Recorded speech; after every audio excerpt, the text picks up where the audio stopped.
弟兄姊妹平安。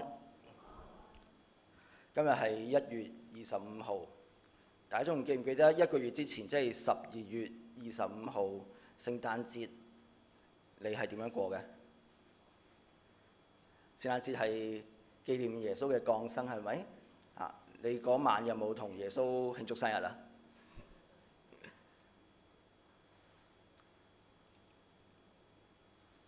有一啲嘅香港嘅基督徒呢，佢哋就幫耶穌搞咗個生日會。喺聖誕節嗰排咧，佢哋有呢個嘅應援團，咁咧你見到咧佈置到嗰個餐廳咧，有好多嘅閃卡啊，好多嘅耶穌嘅佈置啊，最緊要咧就係有個打卡位，可以同耶穌做心心。我見到嗰幅相嘅時候，我同個女姐一齊笑咗出嚟。你睇到呢啲嘅畫面嘅時候，你個感覺係點啊？你覺得呢啲後生仔嘅嘢唔關我事嘅，呢啲潮流嘢嚟嘅咁樣，係嘛？呢個其實都唔係香港獨有嘅，呢個大家知道呢啲咁樣嘅潮流文化咧，而家係好多係韓國吹過嚟嘅。韓國搞咗幾年嘅啦已經，不過今年先至即係嚟到香港。好多呢啲嘅粉絲佢哋會為啲偶像咧搞好多活動嘅，咁所以有啲教會咧佢哋就將呢個嘅想法咧就放咗喺即係我哋信嘅耶穌嘅身上邊，咁為耶穌搞呢啲嘅應援嘅活動。可能你覺得呢啲嘢即係咁花巧，唔啱我嘅。咁但係你會點樣去紀念耶穌呢？你又會用咩方法去跟隨主呢？我哋俾嗰啲嘅粉絲會唔會有啲唔同呢？或者俾佢哋行多一步呢？今日同大家睇嘅經文喺路加福音嘅第14章嘅25節開始。不過喺進入經文之前咧，先考下大家先。聖經問答，四福音入邊最長嘅係邊一卷書啊？四卷福音書。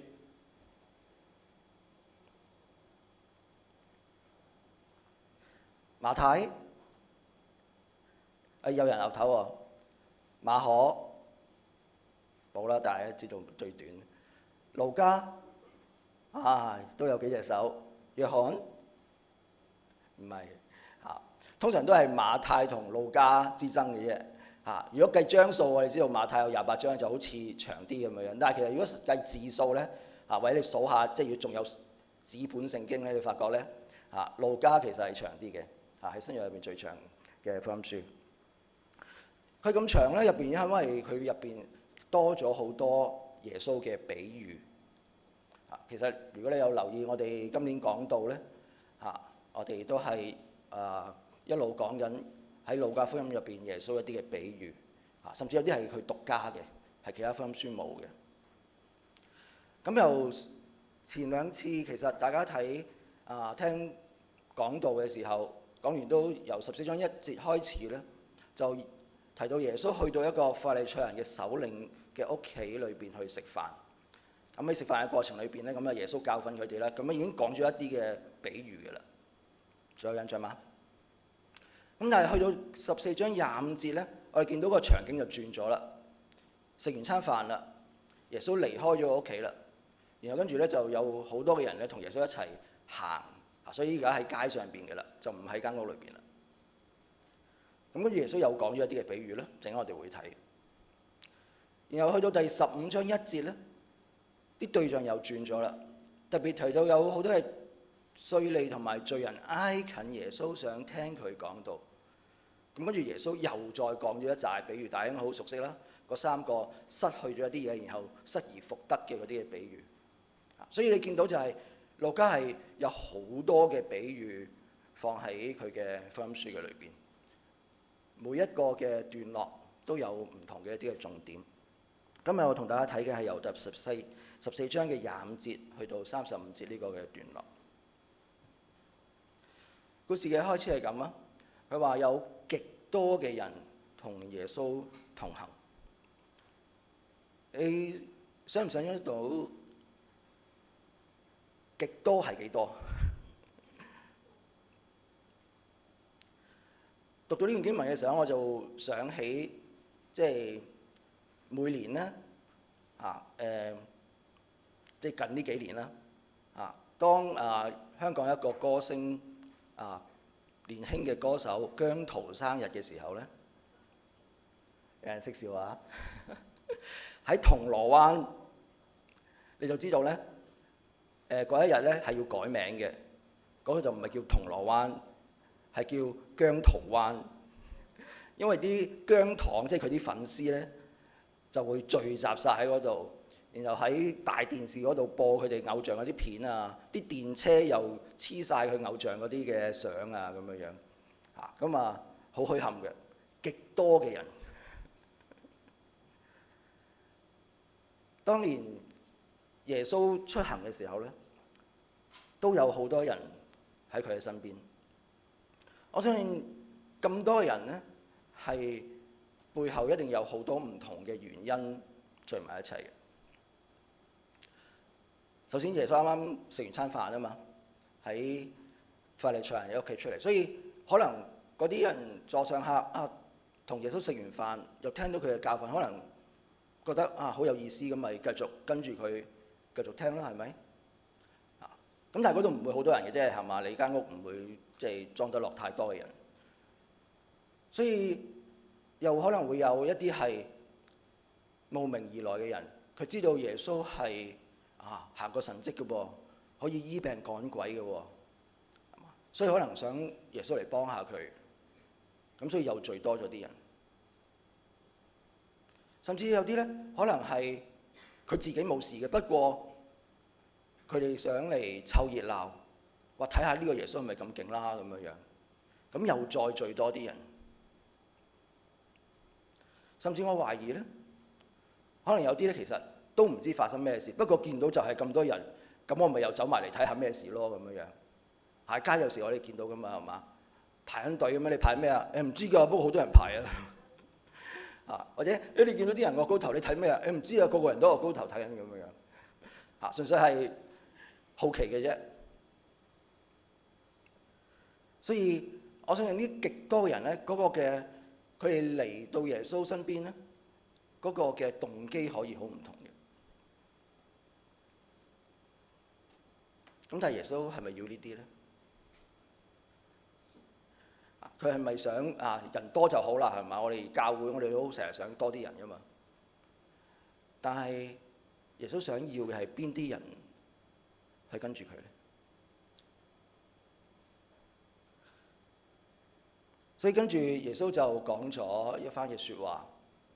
一年嘅3次，佢提到，如果你唔符合呢啲條件，你達唔到呢啲嘅要求，你其實係唔能夠作我嘅門徒嘅。我唔知你每次讀到啲經文嘅時候，你會唔會都有個疑問？信耶穌唔係白白嘅咩？神嘅恩典唔係無條件嘅咩？啱啱上次講到係嘛？14章上一段嘅經文，咪講到天國嘅筵席係歡迎所有人噶嘛？係嘛？唔計你嘅背景、你嘅種族、你嘅階層，所有人都歡迎你㗎。咁點解而家又耶穌講咁多要求嘅？你啱啱返教會啲人同你傳福音嘅時候，佢點同你講嘅？佢有冇講咁多要求嘅？甚至可能你已經係嗰個傳福音嗰個人，你同人傳福音嘅時候，你會唔會講咁多要求嘅？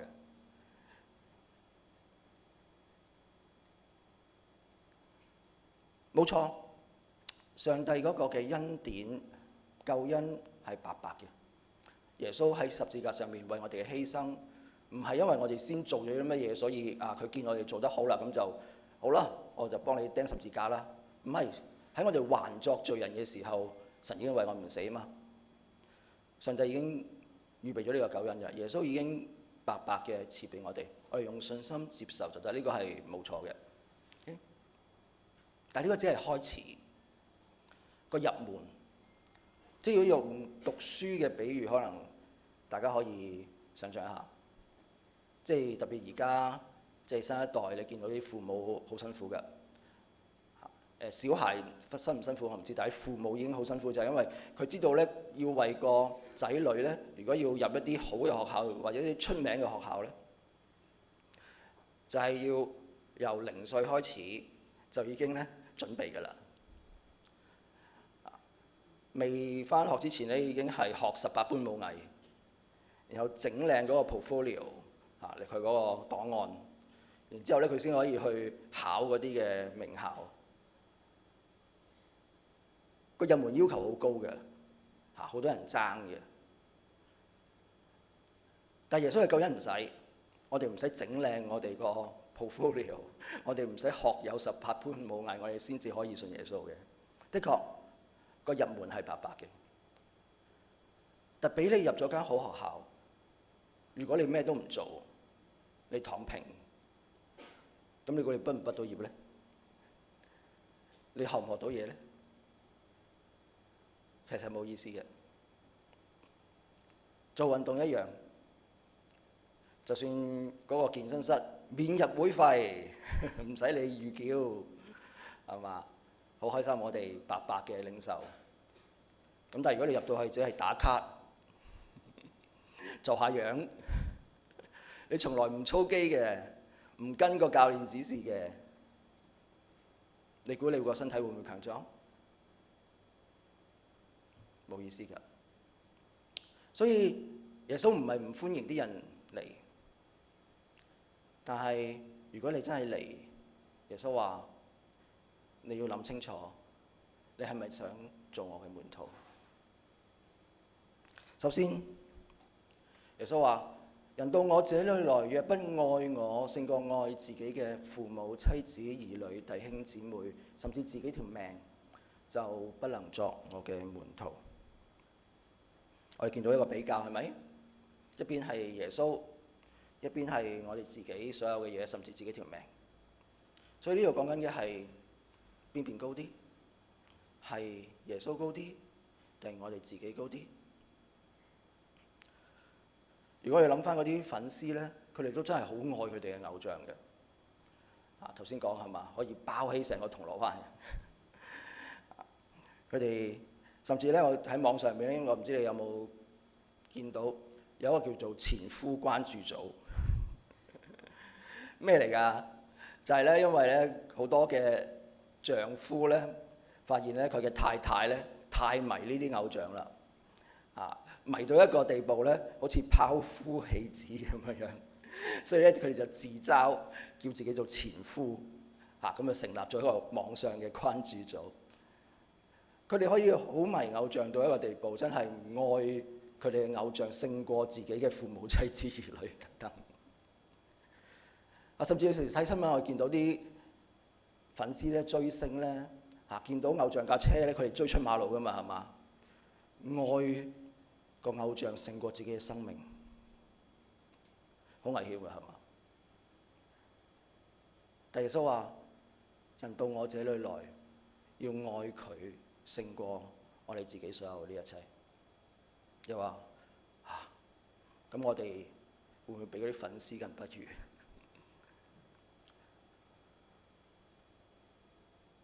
點樣先為之愛神勝過愛自己呢？有冇諗過？或者我哋自己用把尺度下嘅時候，你覺得而家自己嘅狀態係73？有冇人去到82嘅？話已經唔容易啦，係嘛？91嘅咧？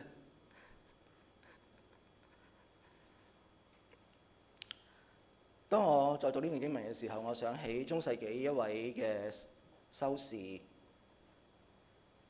聖班納，佢一段嘅好出名嘅説話，喺佢嘅《論愛神》呢本書裏邊，佢提到人嘅愛其實有4個嘅階段。最初咧就係為自己而愛自己，中文都會講係嘛？人不為己，天誅地滅，呢個人性嚟嘅，呢個係最低層次其實。但慢慢咧，即係如果你認識咗耶穌啊，可能我哋就會為自己而愛神。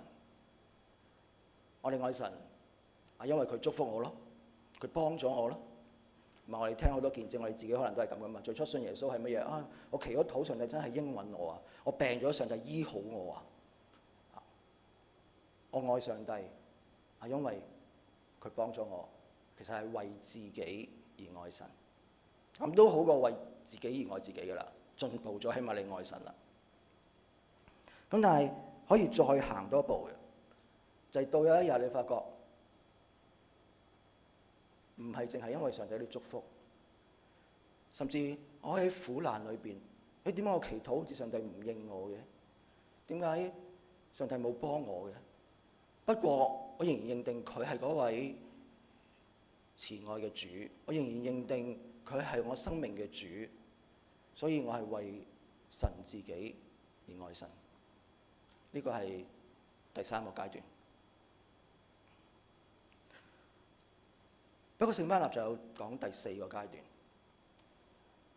就係我哋為咗神而去愛自己。原來耶穌話你要愛我勝過愛呢一切，唔係話我哋就要拋夫棄子，唔係話我哋就要唔理自己。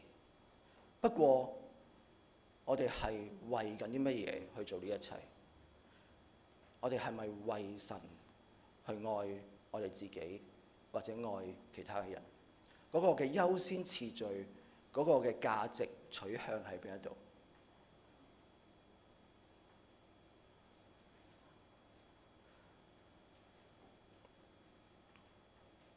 我哋係咪以耶穌為我哋嘅優先，以佢嘅價值標準去睇我哋自己同埋身邊嘅人事物呢？所以耶穌跟住再講，佢話：凡不背着自己十字架跟從我的，也不能作我的門徒。耶穌要我哋孭起十字架去跟隨佢，呢個唔係一個過分嘅要求，或者話呢個唔係就係佢將個波拋俾我哋，而係因為佢自己先背咗嗰個十字架，佢走上咗嗰條為我哋捨身流血拯救世人嘅路。所以係如果我哋作佢嘅門徒嘅時候，我哋嘅主係點樣樣，其實好自然我哋就係點樣樣。耶穌背起十字架，所以跟隨佢嘅人其實好自然嘅，都需要去背十字架。十字架代表乜嘢呢？當然唔係即係裝飾嗰啲啊，甚至可能而家鑲金啊、有寶石嗰啲掛喺心口好靚嗰啲。十字架本來係一個刑具，係犧牲，而耶穌背嘅十字架更加係因為呢個係上帝俾佢嘅使命，係要佢喺十字架上面為我哋釘死，以至可以拯救世人脫離我哋嘅罪。所以十字架代表嘅係上帝俾人嗰個嘅使命。耶穌有佢嘅十字架，我哋每個人都有我哋自己嘅十字架。你幫唔到我去孭，我亦都幫唔到你去孭。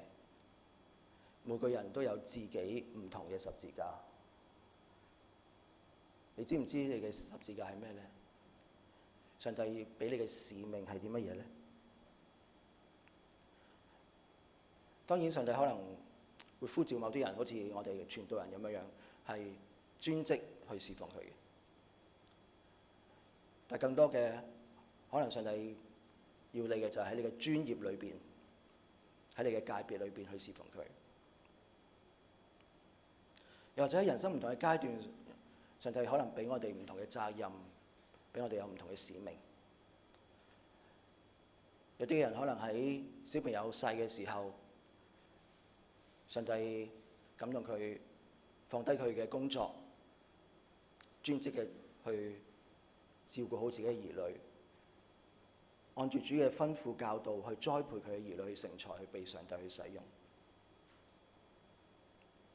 又或者到我哋嘅父母年老嘅時候，可能上帝感動你，要成為一個嘅照顧者，去照顧年老體弱嘅家人。唔同嘅人生階段，上帝俾我哋可能有唔同嘅一啲嘅十字架，我哋願唔願意去背上呢？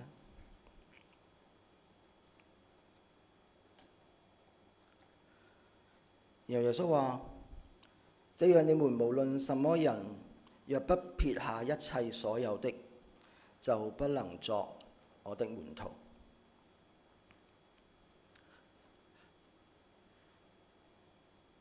其實呢個係同前邊講背十字架係銀仔嘅兩面。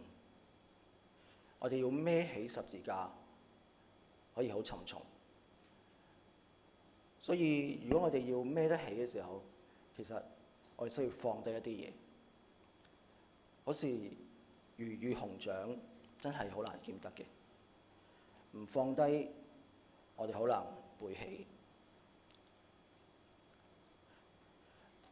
啱啱呢個嘅1月1號元旦嘅時候咧，咁我同太太去咗大嶼山行山嘅時候咧，喺一間修院嘅附近咧，就見到呢個用2條木釘成一個真係好粗糙嘅呢個嘅十字架。咁我埋去嘅時候咧，諗住試下稱起佢啦，發覺哇好重㗎，係啊，知啊係嘛？一隻手冇辦法攞得起。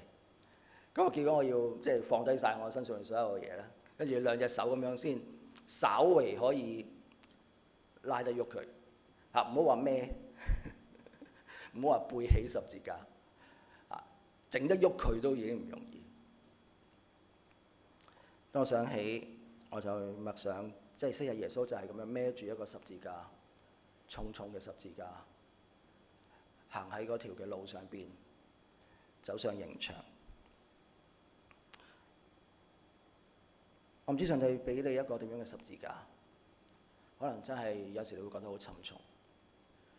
我哋都需要撇下手上一啲我哋可能好執着嘅嘢，以致我哋可以空出我哋自己，可以去背起耶穌俾我哋嘅十字架。或者喺香港講呢句説話咧，即係都相對容易。喺啱啱嘅聖誕節，我哋有一啲弟兄姊妹洗禮，有香港嘅弟兄姊妹，亦都有一啲係印尼嘅姊妹。即係我當然，即係每一個願意去信主、願意去洗禮、去見證主嘅弟兄姊妹，我都欣賞。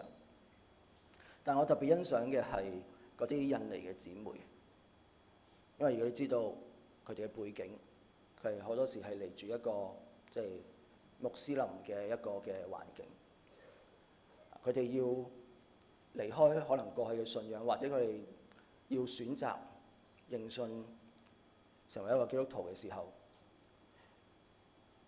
佢哋係要背負一個好沉重嘅十字架。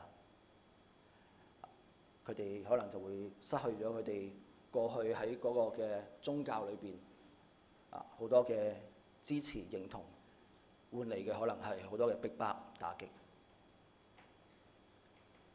今日喺香港做基督徒，我哋相對都仲容易。遲啲我唔敢包，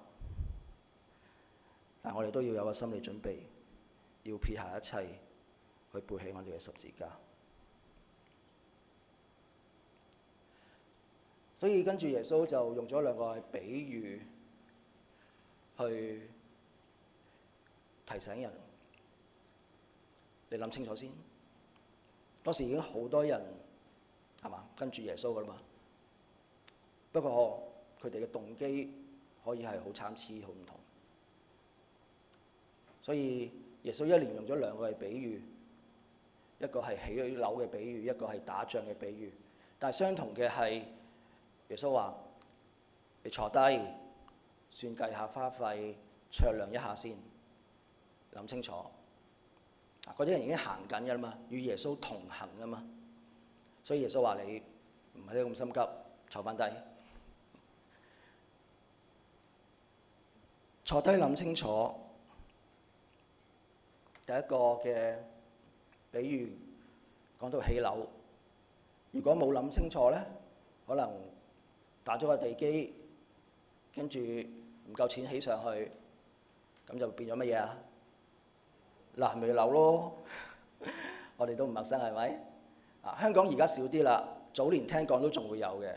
嗰陣時樓花嗰啲制度咧，即係未係咁健全嘅時候咧，即係都仲會真係有啲樓起到咁上下，跟住冇錢起唔到落去咁樣樣。咁就鄰近嘅地區更加多啦。點解會有爛尾樓嘅？冇諗清楚嘅起，咁點解唔諗清楚啲先呢？有啲人可能係真係計錯數啦，有啲人可能係好大喜功啦，好多係面子工程嚟嘅啫嘛。人可能有好多唔同嘅動機去跟隨耶穌。我唔知由最初開始你係乜嘢原因你返教會，但係當坐低落嚟再諗下，今日聽完呢堂道，計下條數，我唔知你會唔會擔心？哎呀，計唔掂喎咁樣。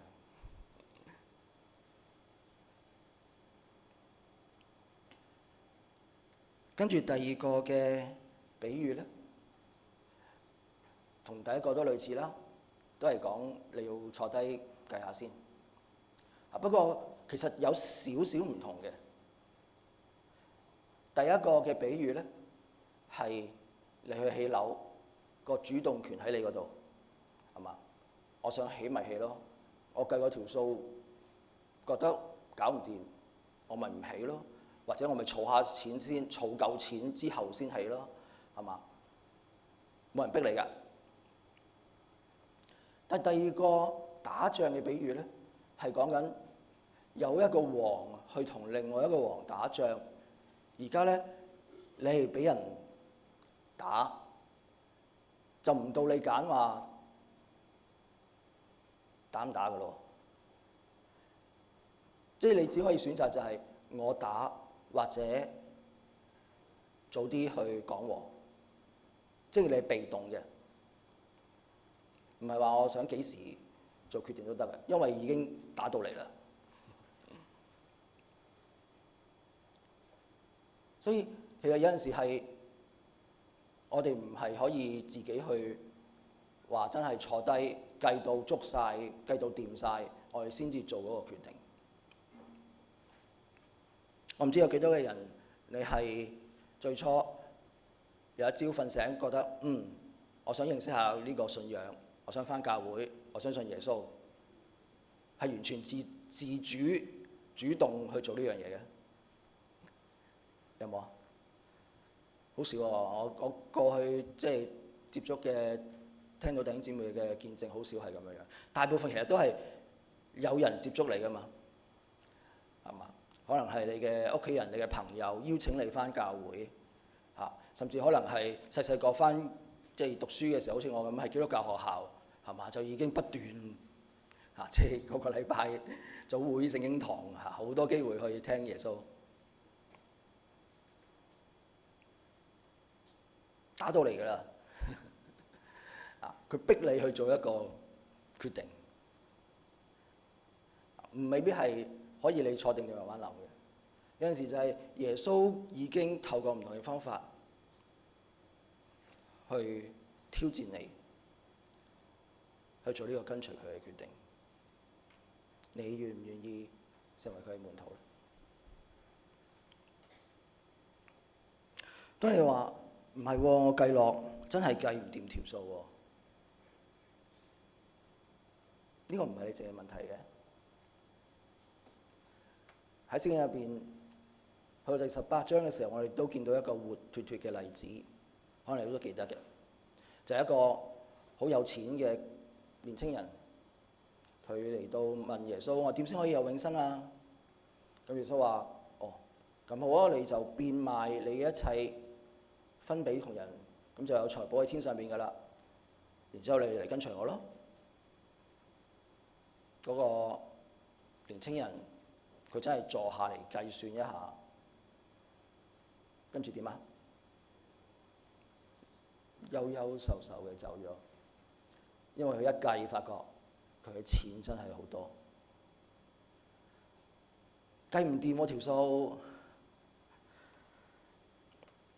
跟住啲門徒都話：哇，咁有錢嘅人真係好難入天國㗎噃。不過耶穌話：係啊，在人所不能的事，在神卻能。可能我哋計極，我哋發覺都係計唔掂條數㗎。我哋要計算代價，發覺我哋付唔起啊。但係原來由始至終唔係我哋靠自己嘅能力，我哋靠自己嘅能力跟隨主真係跟得好辛苦，甚至冇可能跟落去。但係在神卻能，唔係靠我哋自己嘅能力咬實牙關，捏住條頸，唔係，我哋係靠上帝嘅恩典同埋能力，在神卻能。事實上跟住耶穌就話，佢應許凡係為神嘅國撇下呢一切嘅，都會得着神自己嘅供應，在今世會得百倍，在來世會得永生。冇錯，耶穌挑戰我哋要付代價去跟隨佢。但係當我哋計算完發覺計唔掂數嘅時候，其實係一個邀請我哋唔好再靠自己。信耶穌固然係因着上帝白白嘅恩典，而其實跟隨主都係靠賴上帝嘅恩典，唔係靠住主嘅恩典。我諗冇人可以一路嘅跟落去，甚至我諗我哋信咗耶穌好多年嘅，做牧師傳道人嘅，你問我哋係咪成日都能夠咁努力係嘛，咁堅持背十架跟隨主咧？都唔係成日嘅。其實往往都係上帝恩典托住我哋。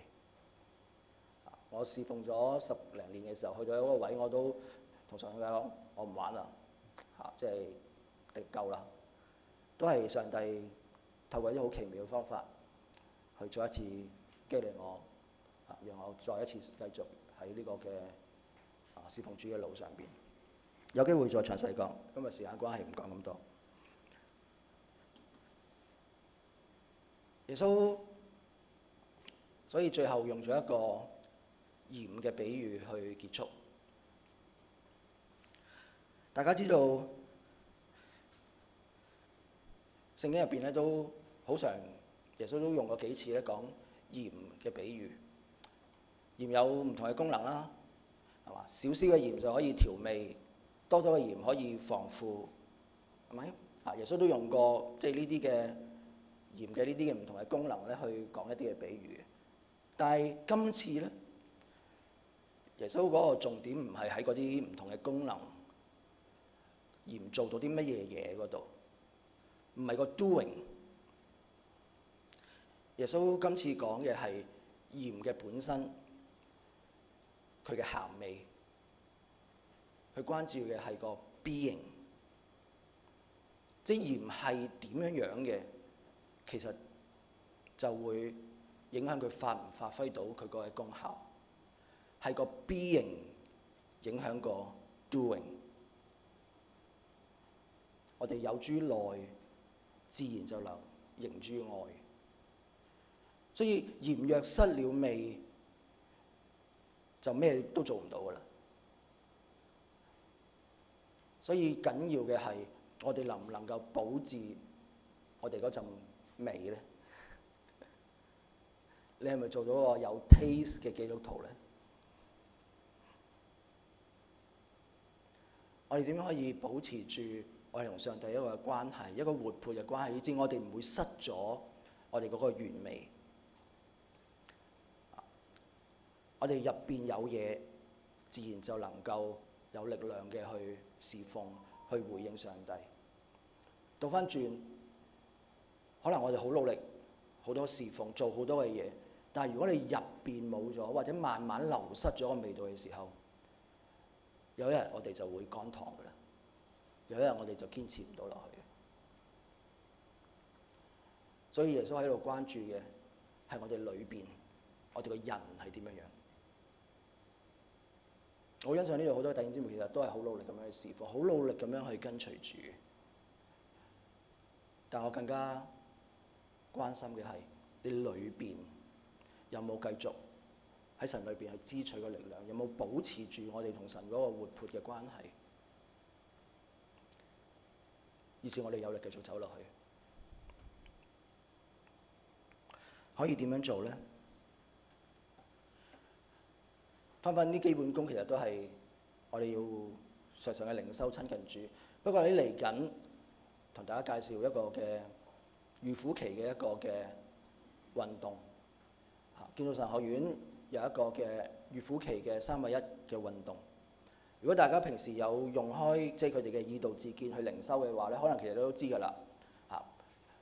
神學院嘅老師好好嘅，每一日都有一篇嘅靈修嘅信息，你可以讀，可以聽，去默想。咁而嚟緊咧，今年嘅預苦期嘅呢個嘅主題咧就係捨己背十架與基督聯合，正係今日呢段經文我想同大家講嘅信息。所以喺度同大家去分享一下呢個嘅3+1運動，除咗個人嘅靈修嘅資料之外，點解係3+1咧？就因為佢仲有每個禮拜咧有 Zoom 嘅課堂，你可以聽老師嘅講解，深化你對呢個主題嘅認識。即係除咗自己靈修，又可以聽老師嘅講。仲有第三樣就係咧，佢會有埋小組嘅材料俾你，即係話咧唔係淨係自己一個去靈修，自己一個去上堂，而係咧你可以翻到去小組裏邊，最好就約埋啲組員一齊，係嘛？我哋可以大家靈修完，大家上完堂，大家喺個組裏邊去傾，互相嘅鼓勵支持。